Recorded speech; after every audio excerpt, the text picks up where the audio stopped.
Come with me for a day in my life working remotely on a cruise ship. Now, I work on Broadway back in New York City, but I'm really lucky that my particular job has the option to work remotely sometimes. So, when my mom and I booked a trip aboard the MSC Grandiosa, I took it as an opportunity to see how working remotely on board would really be. Today we're at sea, and after stepping on my balcony to admire the beautiful waves, I headed up to the Marketplace buffet to grab some pineapple and some coffee for breakfast. Afterwards, I headed out to the pool deck to check the vibe, catch a few rays, and read. And I'm currently finishing up Rich Girl Nation, which is all about finance, and I really love it. And then I headed back to my room to get my workday started.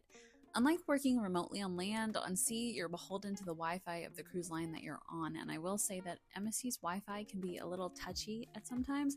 I purchased a package for 2 devices, and sometimes it would be incredibly slow or wouldn't ping my phone when I'm trying to log into other systems. I would say if your work is mostly email or Office Suite based, then MSC would probably work for you. After doing some work, I then met my mom, hi mom, in the dining room for a sea day brunch. I had the steak, eggs, and chips while she had the pomberdou. I also had the bread and butter pudding for dessert. And afterwards, I headed up to the Marketplace buffet again to change up my scenery a little bit.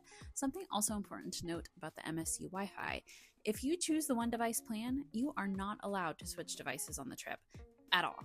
Now, I've been on Celebrity, Royal Caribbean, Disney Cruise Line, Margaritaville, and I've never experienced a package where you couldn't just switch between devices, so I thought that was kind of important to note. After a few hours upstairs, I headed back to my room to finish my workday on my gorgeous cruise balcony. There is nothing like hearing the waves crash while you're typing away on your laptop. I love New York City, but this kind of made me want to run away and go work on a beach somewhere. At the end of the workday, my mom called me and told me there was a surprise in her room, so I headed over, and MSC had delivered some champagne and macarons.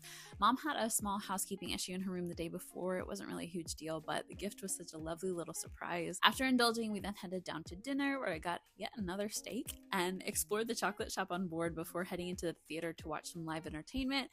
Afterwards, I headed back to my room exhausted and crashed. Good night.